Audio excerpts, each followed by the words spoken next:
Bismillahirrahmanirrahim. Assalamualaikum warahmatullahi wabarakatuh.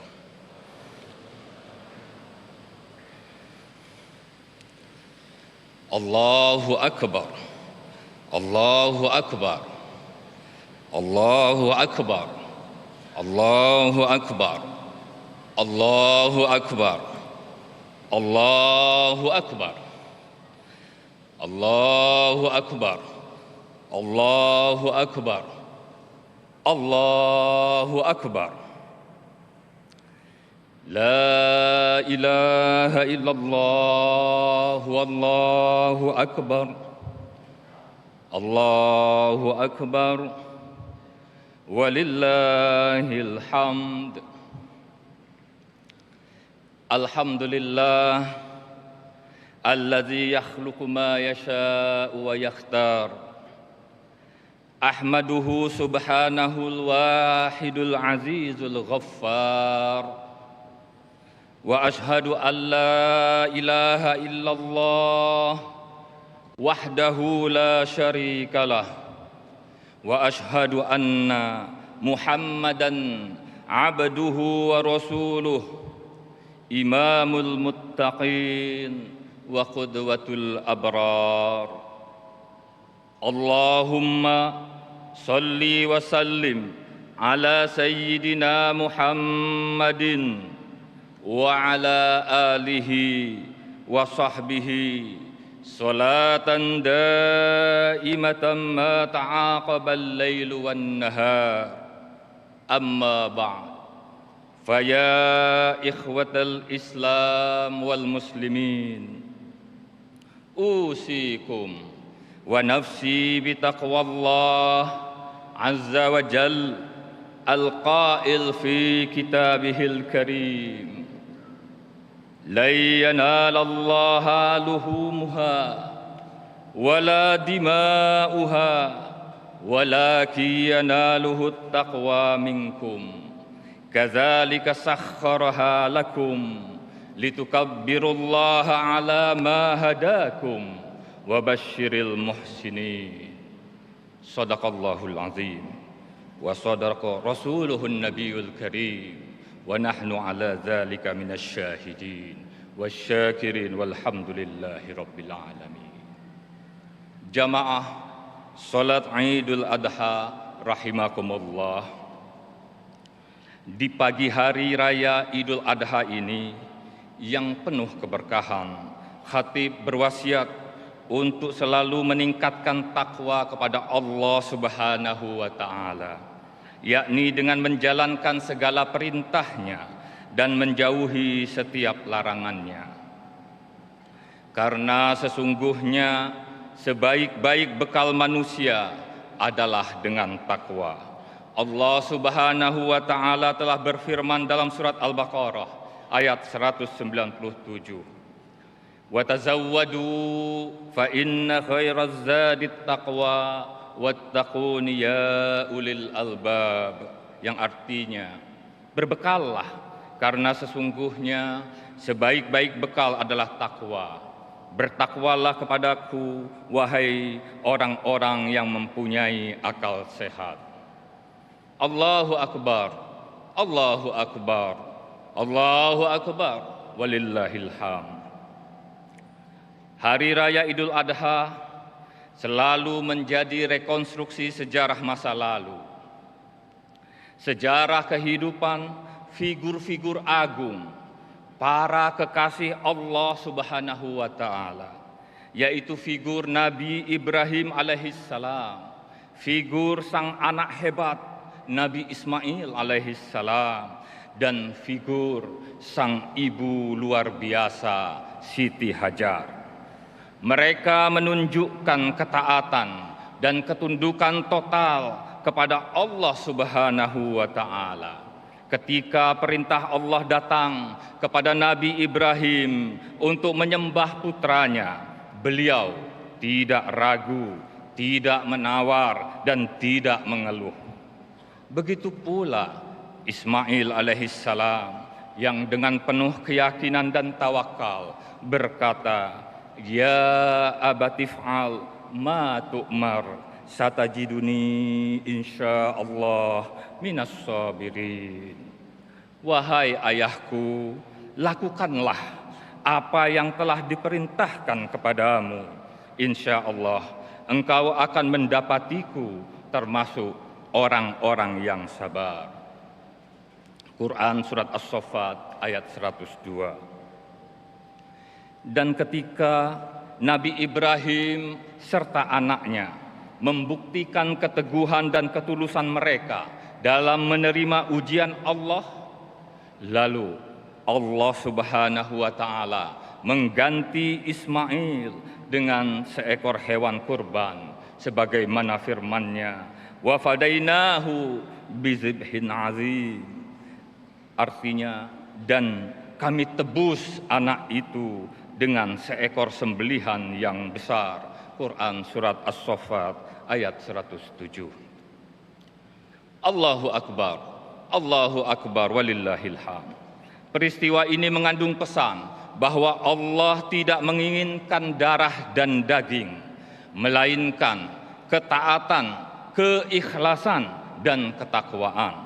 Itulah sebabnya ibadah kurban menjadi simbol pengorbanan spiritual dan pengorbanan sosial yang besar yang senantiasa kita peringati setiap Idul Adha.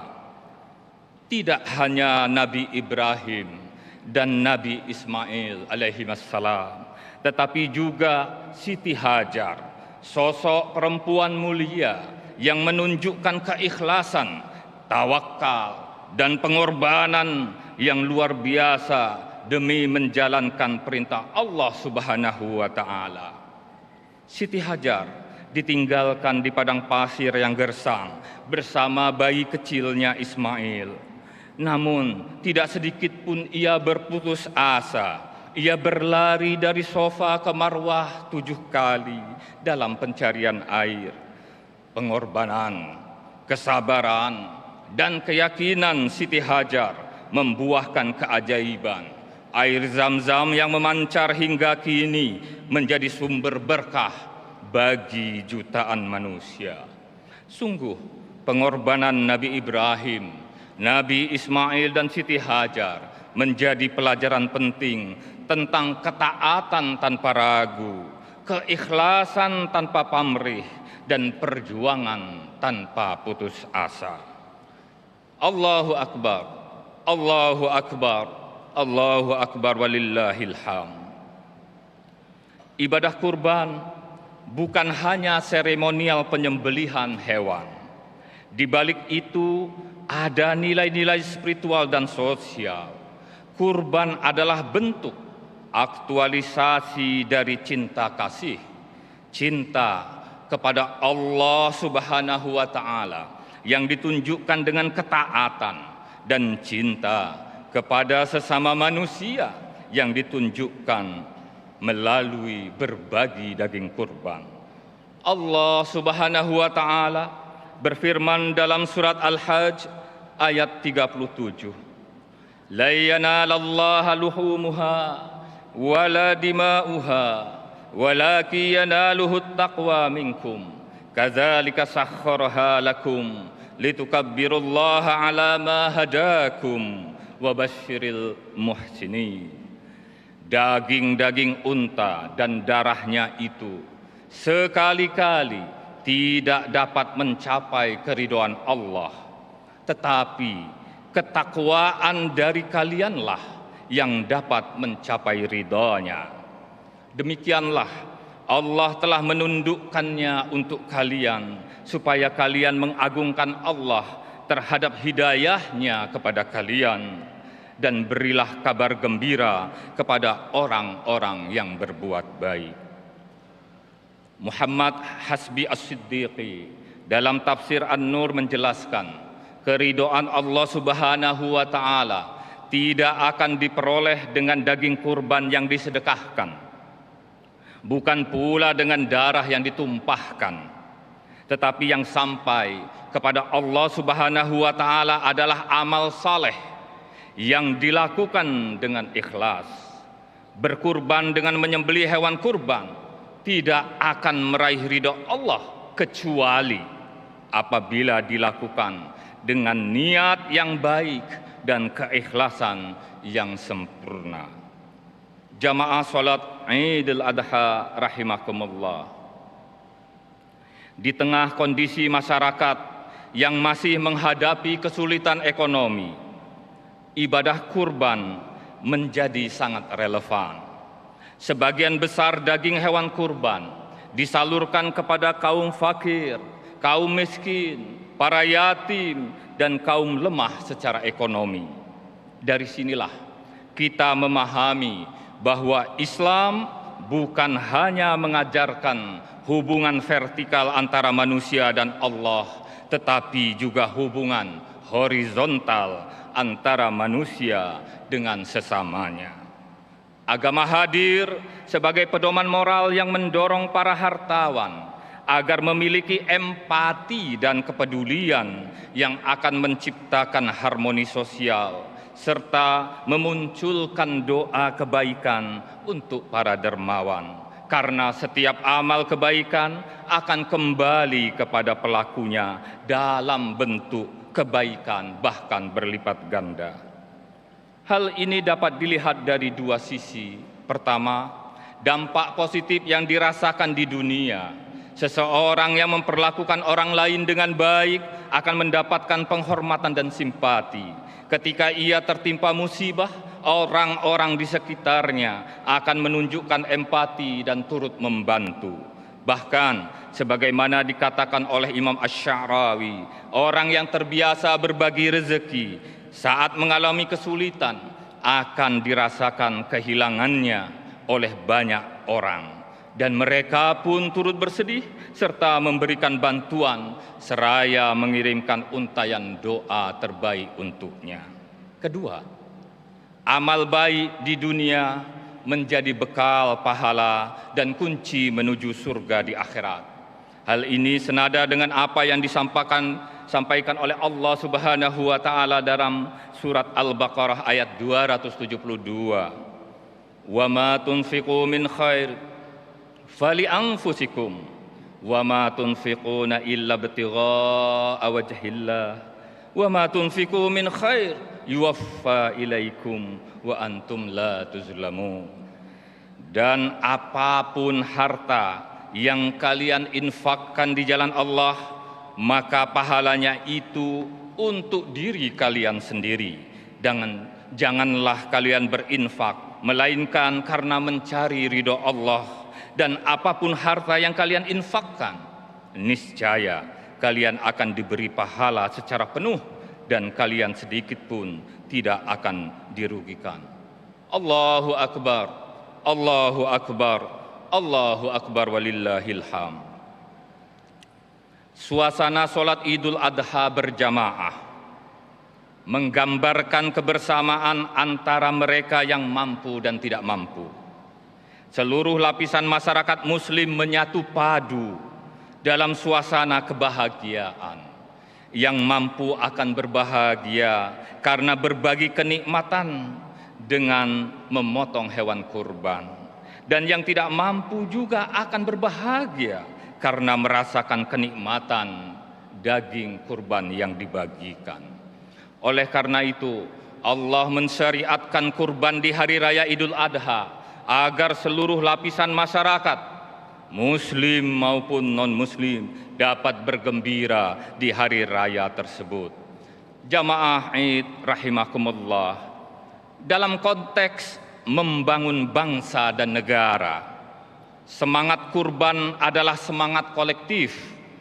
Para pemimpin dituntut untuk rela berkorban demi kepentingan rakyat, berkorban waktu, berkorban tenaga, bahkan berkorban kenyamanan pribadi demi membangun negeri ini menjadi negeri yang adil dan makmur.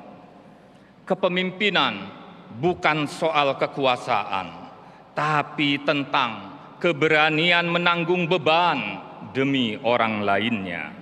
Inilah pemimpin sejati yang mampu meneladani keikhlasan Nabi Ibrahim alaihissalam. Rakyat pun tidak boleh hanya menjadi penonton. Sebagaimana sosok Ismail alaihissalam dan Siti Hajar, setiap kita semua memiliki peran. Jika setiap lapisan masyarakat rela berkorban dan memberikan yang terbaik sesuai perannya, maka visi Indonesia Emas akan terwujud. Allahu Akbar, Allahu Akbar, Allahu Akbar, walillahil hamd. Pesan kurban semakin relevan dengan kondisi bangsa kita yang sedang berjuang mewujudkan Indonesia Emas 2045. Sebuah visi besar menuju negara maju yang adil, makmur dan beradab. Fondasi menuju Indonesia Emas tersebut adalah generasi yang sehat dan cerdas. Oleh karena itu, gagasan dan gerakan tentang makan bergizi gratis untuk anak-anak Indonesia bukan hanya program pemerintah, tapi sejatinya merupakan bagian dari nilai-nilai Islam yang harus kita amalkan. Ibadah kurban mengajarkan kita untuk memberi makan kepada yang dilanda kelaparan, memperhatikan asupan gizi bagi saudara kita yang kekurangan. Bayangkan jika semangat kurban ini menjadi budaya, orang-orang yang kaya dan mampu berbagi bukan hanya setahun sekali, tetapi terus-menerus dalam berbagai bentuk program sosial seperti makan bergizi gratis di sekolah, bantuan pangan, dan dukungan gizi ibu hamil serta anak-anak. Itulah wujud konkret dari cinta kasih sosial Islami yang diajarkan baginda Rasulullah sallallahu alaihi wasallam. Laisal mu'minu alladzi yasba' wa jaruhu ja'iun ila jambih. Hadis riwayat Imam Bukhari. Tidaklah beriman orang yang perutnya kekenyangan sementara tetangganya kelaparan hingga terasa ke lambungnya. Allahu Akbar, Allahu Akbar, Allahu Akbar, walillahil hamd. Program makan bergizi gratis bisa menjadi bagian dari semangat kurban nasional, di mana pemerintah, para pemimpin, dan masyarakat luas bersatu padu dalam mewujudkan anak-anak Indonesia yang kuat, yang sehat, yang cerdas. Sebab hanya dengan generasi unggul kita bisa meraih Indonesia Emas. Inilah pengorbanan kolektif yang menjadi ruh pembangunan yang berkeadilan dan generasi yang unggul.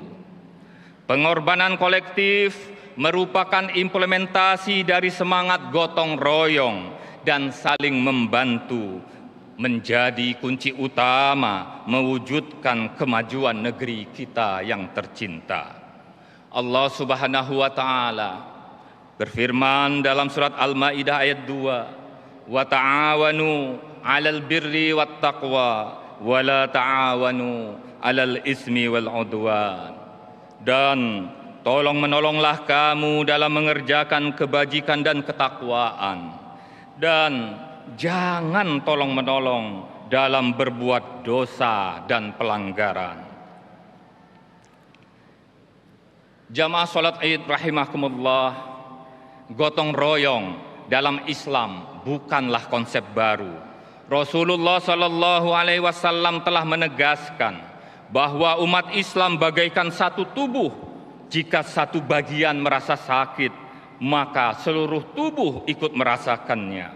An Abi Musa radhiyallahu anin Nabi sallallahu alaihi wasallam qala, al-mu'minu lil mu'min kal bunyan yashuddu ba'duhu ba'dha wa shabbaka baina asabi'i.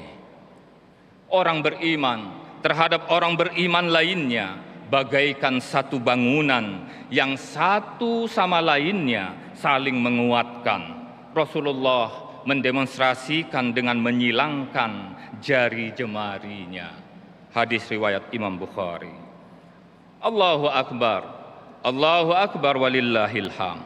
Sebagai saudara, orang Islam mempunyai kewajiban menjaga saudaranya dari segala bentuk keburukan, baik yang berdampak secara fisik dan bersifat duniawi maupun secara batin dan ukhrawi. Prinsip ini mendorong kita untuk tidak bersikap individualis, apatis terhadap kondisi sosial di sekitar kita. Kita harus hadir sebagai bagian dari solusi, bukan sekedar pengamat. Jika ada tetangga kita yang dilanda kelaparan, anak-anak yang putus sekolah, saudara-saudara kita yang tertinggal dari segi ekonomi, maka itu adalah tanggung jawab kita bersama. Dalam semangat kurban dan gotong royong, semua pihak harus terlibat. Para ulama, cendekiawan, petani, nelayan, buruh, guru, ASN, pengusaha, tokoh masyarakat, dan generasi muda. Masing-masing memiliki peran dan kontribusi untuk membangun bangsa. Allahu Akbar, Allahu Akbar walillahil hamd.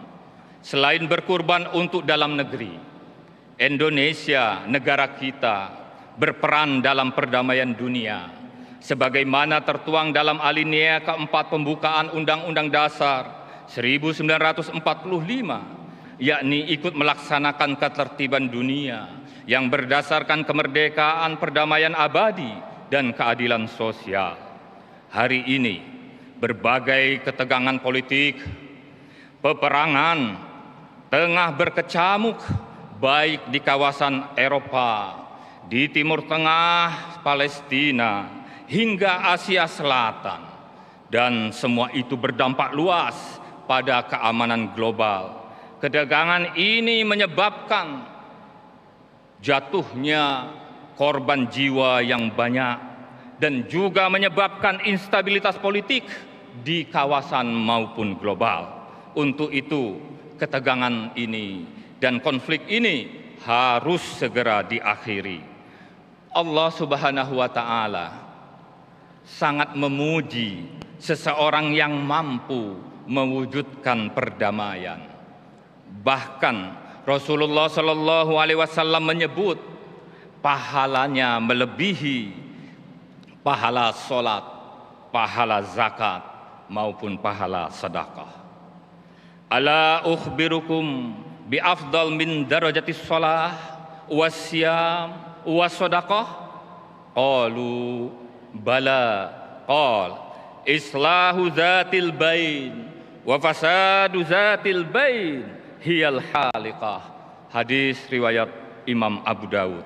Maukah jika aku kabarkan kepada kalian sesuatu yang lebih utama dari derajat pahala puasa, pahala sholat, dan pahala sedekah? Para sahabat menjawab, tentu ya Rasulullah. Beliau bersabda, mendamaikan orang yang sedang berselisih, karena rusaknya orang yang berselisih itu bagaikan mencukur habis amal kebaikan yang telah dikerjakan. Maka seorang muslim sejati hendaknya senantiasa aktif menjadi penyeru perdamaian, penengah konflik, pemberi solusi dalam konflik, dan menjadi bagian dari unsur pemersatu umat. Umat Islam bukanlah pembuat konflik, bukan penyulut api permusuhan, bukan pula pengadu domba antar kelompok. Itu sama sekali bukan ajaran Islam yang cinta perdamaian. Ajaran Islam melarang umatnya menggunakan cara-cara kekerasan, bahkan dalam aktivitas dakwah. Islam bukanlah agama yang mengajarkan ekstremisme, radikalisme, apalagi terorisme. Perdamaian merupakan pengejauhan tahan dari nilai-nilai Islam yang harus terus kita gelorakan. Kita memiliki tanggung jawab moral untuk meningkatkan peran aktif dalam mendukung terciptanya perdamaian global secara konkret dan berkelanjutan melalui penguatan diplomasi dan advokasi politik. Allahu Akbar, Allahu Akbar, Allahu Akbar walillahil hamd. Akhirnya, marilah kita jadikan momentum Idul Adha ini sebagai titik tolak untuk memperkuat semangat persatuan, semangat kesatuan untuk ketahanan keluarga kita, untuk ketahanan negara kita, dan untuk perdamaian dunia. Mari kita kobarkan kembali semangat, pengorbanan dan cinta kasih Nabi Ibrahim alaihissalam serta keluarganya di dalam kehidupan berbangsa dan bernegara. Jadikan ibadah kurban tahun ini bukan sekedar ritual tahunan, tetapi sebagai pengingat bahwa membangun negeri membutuhkan ketulusan, kerjasama, dan pengorbanan dari semua pihak. Kita yakin dengan semangat kurban dan gotong royong, kita bisa bersama-sama mewujudkan Indonesia emas yang penuh berkah. Semoga Allah Subhanahu wa Ta'ala meridhoi setiap langkah kita, menerima amal ibadah kita, dan memberikan kelimpahan berkah kepada negeri yang kita cintai ini. Allahu Akbar, Allahu Akbar, Allahu Akbar walillahil hamd. Barakallahu